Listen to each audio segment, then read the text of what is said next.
Hola a todos, este es el canal de la enciclopedia. El libro que les explicaré en este episodio es Ciclos económicos, historia, teoría y realidad de la inversión.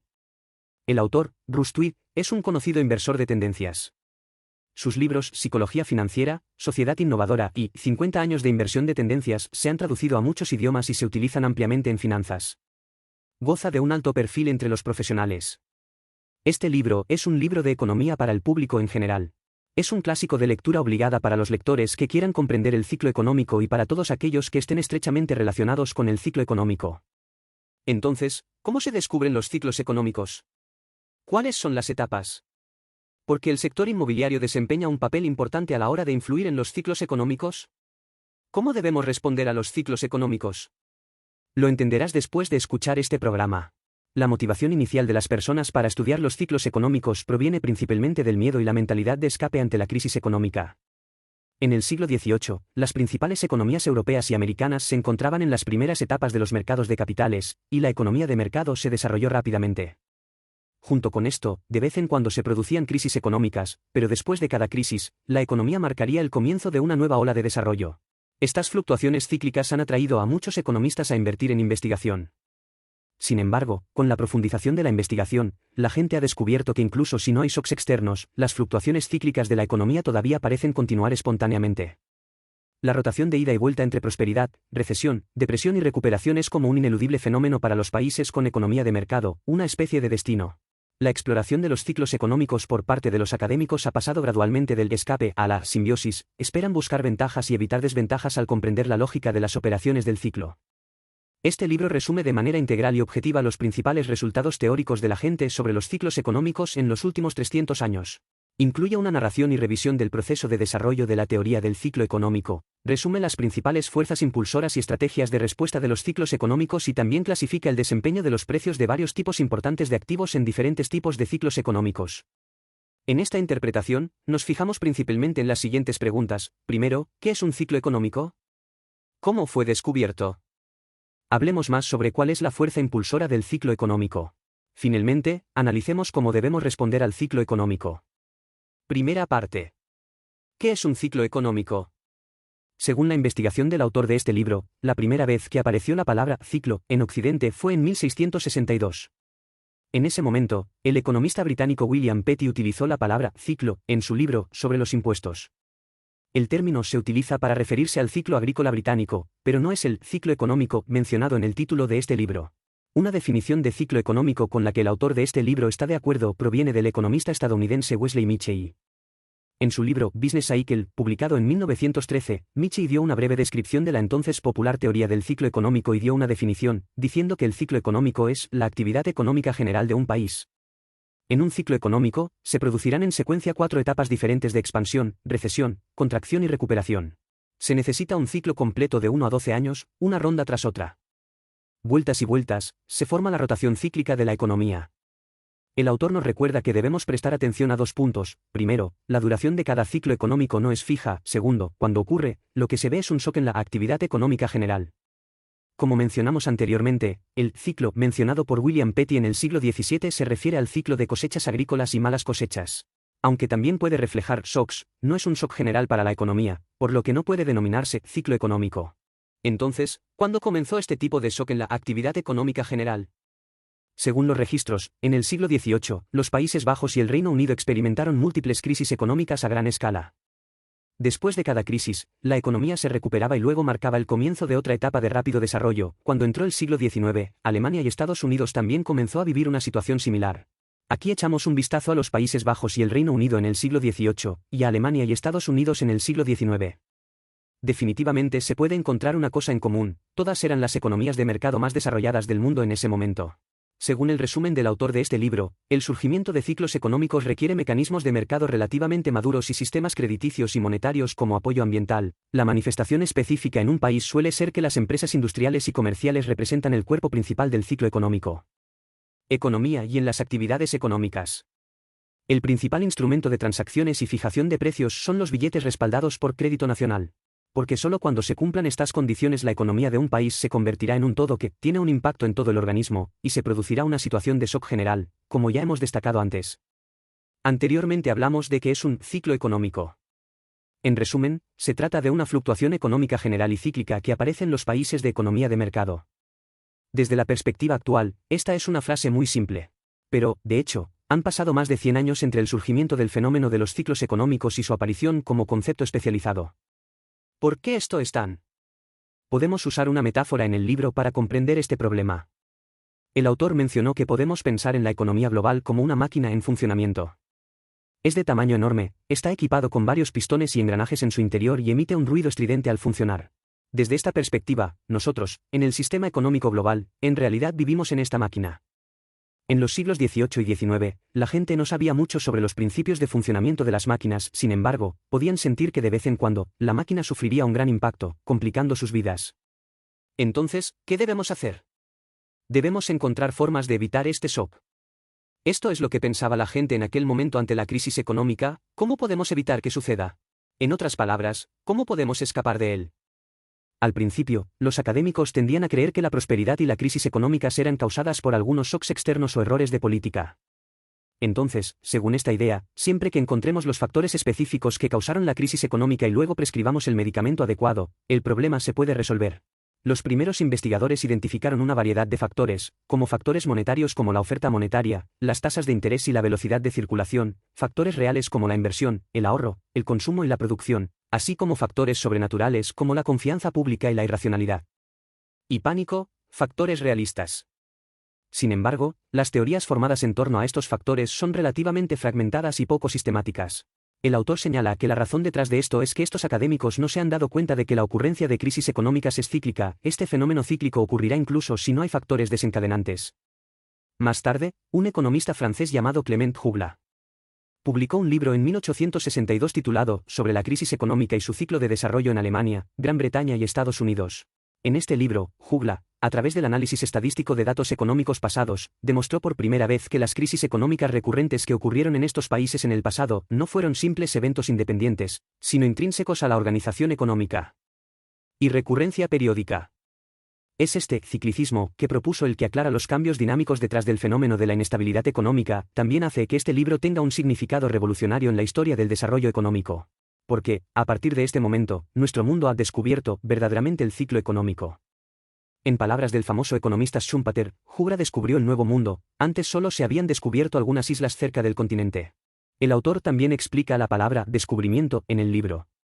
Dijo que una situación común en la comunidad científica es que cuando ocurren algunos fenómenos importantes, muchos académicos pueden describirlos y discutirlos, pero esto no se considera un descubrimiento, solo cuando alguien es lo suficientemente consciente de la importancia de este fenómeno. Está verdaderamente descubierto. Por lo tanto, antes de que Jugla descubriera esta idea, los economistas solían decir que estaban estudiando crisis económicas, pero después de eso, el objeto de su investigación realmente se convirtió en ciclos económicos. Además de proponer el concepto de ciclicidad, Jugla dividió además el ciclo económico en diferentes etapas, como arriba, brote y liquidación, a través de la investigación de datos, y señaló que la duración promedio de un ciclo económico es de 9–10 años. Pero más tarde, algunos estudiosos expusieron puntos de vista diferentes. En términos generales, actualmente existen 3 puntos de vista predominantes sobre la duración del ciclo económico en los círculos académicos. El primero es el ciclo corto, que dura de 4 a 5 años, el segundo es el ciclo medio, que dura 9–10 años propuesto por Jugla, el tercer tipo es el de ciclo largo, 18 a 20 años. La razón de esta diferencia es que los economistas seleccionan indicadores diferentes al seguir el ciclo económico.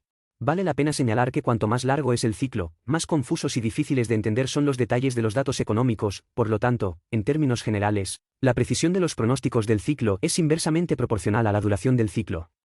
El ciclo, más difícil es predecir con precisión. La segunda parte de lo que acabamos de hablar es de qué es el ciclo económico y cómo se descubrió. Hablemos de cuál es el motor del ciclo económico. Mencionamos que ante las repetidas crisis económicas, los académicos inicialmente pensaron que cada crisis fue causada por un impacto o error específico y que podía evitarse y escaparse. Sin embargo, los resultados de la investigación de Jugla hicieron que la gente se diera cuenta de que cabe señalar que la aparición de crisis es cíclico, el ciclo de prosperidad, recesión, depresión y recuperación es como un destino del que no se puede escapar en una economía de mercado. El impacto de Jugla en las opiniones dominantes de la época no terminó aquí. En el libro que publicó en 1862, también dijo esta frase: la única causa de la depresión es la prosperidad. La depresión mencionada aquí es lo que hemos estado hablando como crisis económica. Jugla cree que la llegada de la depresión, en realidad muestra que la economía va por un camino normal, y la ausencia de depresión significa que algo anda mal en algunos aspectos. Se puede ver que la opinión de Jugla era básicamente contraria a la opinión dominante en ese momento. Estos dos argumentos opuestos en realidad reflejan una pregunta que los economistas han estado debatiendo durante cientos de años: ¿el fenómeno del ciclo económico es endógeno o exógeno? Desde finales del siglo XIX hasta principios del XX, la teoría que enfatiza la endogeneidad de los ciclos económicos, representada por Jugla y otros académicos, se volvió dominante en el mundo académico. El principal punto de vista de esta escuela es que incluso si no hay shocks exógenos, las fluctuaciones económicas cíclicas aún pueden circular de manera endógena, los años prósperos allanan el camino para la depresión, y las estaciones deprimidas generan silenciosamente prosperidad. Después de entrar en la segunda mitad del siglo XX, las nuevas teorías del ciclo económico pusieron más énfasis en el papel de los shocks exógenos, como los shocks monetarios enfatizados por el monetarismo, los shocks de productividad, los shocks de adquisiciones gubernamentales enfatizados por la teoría del ciclo económico real, etc. Creen que estos shocks exógenos se transmitirán a diversas partes de la economía a través de una variedad de mecanismos, causando así fluctuaciones económicas generales. Si analizamos retrospectivamente los debates entre los académicos sobre el mecanismo de formación del ciclo económico, encontraremos que, aunque las cuestiones son complejas y hay muchas opiniones, todos están de acuerdo en que debe existir algún tipo de sistema que permita que el ciclo económico continúe funcionando. Es solo un enigma que aún no hemos descifrado. De muchos resultados de investigaciones actuales, el autor extrajo 5 factores principales que causan los ciclos económicos, a saber, pagos de intereses, precios de activos, construcción inmobiliaria, gastos de capital e inventarios. Entre ellos, los pagos de intereses se denominan factores monetarios y los otros 4 se denominan colectivamente factores económicos. Veamos aquí una comprensión general del mecanismo de transmisión específico de cada factor y su efecto impulsor en el ciclo económico. Volvamos a la metáfora que el autor construyó para nosotros y consideremos la economía global como una máquina en funcionamiento. Entonces, estos 5 factores son como 5 enormes pistones que impulsan una máquina. Se mueven hacia arriba y hacia abajo a diferentes velocidades. En un momento determinado, estos pistones alcanzarán el punto más bajo al mismo tiempo, generando una onda de fuerza. La enorme fuerza del impacto causó un gran impacto dentro de la máquina económica. En este momento se produjo la crisis económica. Después de eso, estos 5 pistones volverán a moverse individualmente, llevándonos a un nuevo ciclo. De todos los impulsores de los ciclos económicos mencionados en este libro, el autor enfatiza particularmente el papel de los bienes raíces. Incluso llamó al mercado inmobiliario la madre de los ciclos. Posteriormente, esta afirmación fue ampliamente citada en el mundo académico y la industria. De hecho, todos tenemos la sensación de que el mercado inmobiliario tiene un enorme impacto en la economía. Muchas de las mayores crisis económicas de la historia mundial están relacionadas con el sector inmobiliario. Por ejemplo, la Gran Depresión en los Estados Unidos en 1929 estuvo estrechamente relacionada con el estallido de la burbuja inmobiliaria y la posterior crisis bancaria, en 1991, después de la crisis inmobiliaria japonesa, cayó en 2 décadas perdidas, en 1998, después del estallido de la burbuja inmobiliaria del sudeste asiático. La mayoría de las las entidades cayeron en la trampa de los ingresos medios. La crisis de las hipotecas de alto riesgo desencadenada por la burbuja inmobiliaria estadounidense en 2008 finalmente evolucionó hacia una crisis financiera global. Pero, ¿por qué el sector inmobiliario tiene un impacto tan grande en la economía? El autor de este libro utiliza datos reales y algunos cálculos simples para ayudarnos a ver la lógica detrás de esto de manera más intuitiva. El autor seleccionó 2004, un año con desempeño económico promedio, como muestra de datos. En este año, la cantidad total de activos globales de precio variable fue de 4 a 5 veces el PIB global. Los activos de precio variable, mencionados aquí, como su nombre indica, son activos cuyos precios no son fijos y pueden cambiar, como acciones, bonos, bienes raíces, etc. Los bienes raíces representaron aproximadamente la mitad de los activos de precio variable del mundo en 2004. En otras palabras, en 2004, el precio total de los bienes inmuebles a nivel mundial era más del doble del PIB. Entonces, ¿cómo es la situación al otro lado del mundo, China? En 2020, la relación entre el valor del mercado inmobiliario de China y el PIB fue del 414%, aproximadamente 4 veces. Todos sabemos que los cambios en los precios de los activos afectarán la riqueza que tenemos en nuestras manos, y el aumento o disminución de la riqueza afectará nuestros gastos. Las investigaciones muestran que la proporción de este impacto es generalmente del 4%. Parece que este número no parece ser grande. Pero imaginemos que durante el auge económico los precios de la vivienda pasaron de 4 a 5 veces el PIB, y luego se dieron la vuelta y cayeron un quinto, que es el 100% del PIB. Esas pérdidas de riqueza se multiplican por un 4%, entonces, si calculado utilizando el método del gasto, el crecimiento real del PIB en ese año se perderá en un 100% por 4% igual a 4%. En otras palabras, si el crecimiento del PIB pudiera alcanzar el 6% ese año, la tasa de crecimiento real podría ser solo del 2% debido al impacto de las fluctuaciones de los precios inmobiliarios. Por supuesto, esto es solo un cálculo muy simplificado y la situación real es mucho más complicada. Pero el propósito del cálculo del autor es permitirnos ver que, dado que la base de precios del mercado inmobiliario es muy grande y está estrechamente relacionada con la riqueza real de las personas, las fluctuaciones de precios en el mercado inmobiliario tendrán un impacto en el total economía. La situación tiene un impacto tan grande. No solo eso, el mercado inmobiliario también tiene múltiples efectos amplificadores. Por ejemplo, los precios inmobiliarios tendrán un impacto en el desarrollo y la construcción inmobiliarios, y la construcción inmobiliaria también es un componente importante del PIB. Por lo tanto, el impacto real del mercado inmobiliario en la economía puede ser mayor de lo que acabamos de calcular. En el libro, el autor también utiliza un trabajo de investigación del Fondo Monetario Internacional para mostrarnos que las consecuencias de la caída de los precios inmobiliarios son mucho más graves que una depresión del mercado de valores. En 1933, el estadounidense Homer Hoyt estudió los datos de las transacciones inmobiliarias de Chicago durante los últimos 103 años, así como todos los acontecimientos empresariales, políticos y demográficos circundantes, y llegó a una conclusión importante: los bienes raíces existen desde hace 18 a 20 años. Pero enorme ciclo, en los 103 años que estudió, cada crisis inmobiliaria estuvo sincronizada con el deterioro de la economía en general. El ciclo que descubrió Hoyt es uno de los tres tipos principales de ciclos económicos que mencionamos antes y se conoce comúnmente como ciclo largo o ciclo inmobiliario. Con base en lo que acabamos de decir, cuando observamos el ciclo inmobiliario, podemos referirnos parcialmente a varios indicadores económicos mencionados en el libro. El primer indicador es la relación entre los activos totales de precio variable y el PIB. Si esta cifra está aumentando, significa que la economía se dirige hacia la prosperidad; de lo contrario, significa que la economía tiende hacia la recesión. El segundo indicador es el número de casas de nueva construcción. El autor ofrece aquí un método específico para predecir la depresión económica. Si los precios actuales de la vivienda han aumentado entre un 40% y un 55% en comparación con el punto más bajo anterior, al mismo tiempo, el crecimiento en el número de casas de nueva construcción se desacelera, incluso ha comenzado un crecimiento negativo, lo que significa que esta ronda de auge inmobiliario está llegando a su fin. Algunos académicos también mencionaron un indicador más simple para juzgar el ciclo inmobiliario. Dijeron: si compras una casa, sientes que cada vez es más difícil solicitar un préstamo, los requisitos de pago inicial son cada vez más altos y las tasas de interés hipotecarias continúan aumentando y los precios de la vivienda básicamente llegarán a su fin. Si crees que tiene sentido, también puedes utilizarlo como referencia. Ahora repasemos los puntos clave de este libro. El ciclo económico se refiere a las fluctuaciones económicas generales y cíclicas que ocurren en los países con economía de mercado. La motivación inicial de las personas para estudiar los ciclos económicos proviene principalmente del miedo y la mentalidad de escape ante la crisis económica. Ante la recurrencia de las crisis económicas, los académicos inicialmente pensaron que cada crisis era causada por shocks o errores específicos y que podían evitarse y escaparse. Sin embargo, los resultados de la investigación de Hugla hicieron que la gente se diera cuenta de que las consecuencias de las crisis, la ocurrencia es cíclica, el ciclo de prosperidad, la recesión, la depresión y la recuperación son como un destino del que no se puede escapar en la economía de mercado. La exploración de los ciclos económicos por parte de los académicos ha pasado gradualmente del escape a la simbiosis. Actualmente existen tres puntos de vista predominantes en los círculos académicos sobre la duración del ciclo económico, a saber, el ciclo corto de 4 a 5 años, el ciclo medio de 9 a 10 años y el ciclo largo de 18 a 20 años.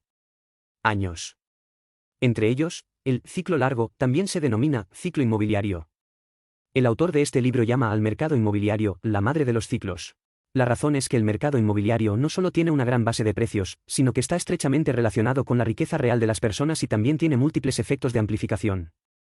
Por tanto, las fluctuaciones de precios en el mercado inmobiliario pueden tener un enorme impacto en el estado general de la economía. Finalmente, usemos el título de este libro para discutir una pregunta: si el ciclo económico está destinado a ser ineludible, ¿cómo debemos abordarlo? Para el país, lo más problemático es sin duda la etapa de depresión del ciclo económico. Los primeros economistas generalmente asumían que durante una depresión, la economía volvería a la senda del crecimiento por sí sola incluso sin intervención. Algunos académicos propusieron además que la intervención artificial tendría el efecto opuesto en la recuperación económica. También hay muchos académicos que están en el lado opuesto y creen que el gobierno debería intervenir mediante estímulos fiscales, estímulos monetarios y otras políticas para sacar a la economía de la crisis. Durante los últimos años, el péndulo de la economía occidental ha oscilado entre la intervención y el laissez-faire, con académicos de ambos lados discutiendo sin cesar. Sin embargo, el autor también nos recuerda que, ya seamos los que abogamos por la intervención o los que abogamos por el laissez-faire, todos somos defensores de la economía de mercado.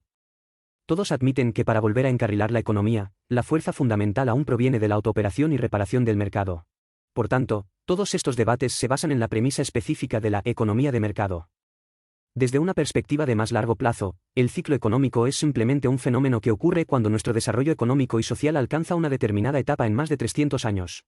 Por supuesto, en nuestro futuro previsible seguiremos viviendo en un sistema económico donde la asignación de recursos está dominada por mecanismos de mercado, lo que significa que cada uno de nosotros tendrá que acompañar el ciclo económico durante mucho tiempo. Para las personas, la importancia de comprender los ciclos económicos puede ser ayudarnos a ver los altibajos de la economía desde una perspectiva más tranquila y racional. Comprenda que la prosperidad no durará para siempre y que la decadencia no es lo opuesto a la prosperidad. Ambas cosas van de la mano y son un todo inseparable. Desde una perspectiva de inversión, si comprende la existencia de ciclos económicos, no esperará que el mercado alcista continúe para siempre, y no tendrá que preocuparse de que el mercado se desplome de ahora en adelante. Comprenderá que lo más valioso en la inversión está la sabiduría para prepararse para tiempos difíciles en tiempos de prosperidad, pero también tiene el coraje de perseverar pacientemente en tiempos de decadencia. Si echamos una mirada retrospectiva a los más de 300 años transcurridos desde el nacimiento del fenómeno del ciclo económico, también podemos encontrar algo interesante.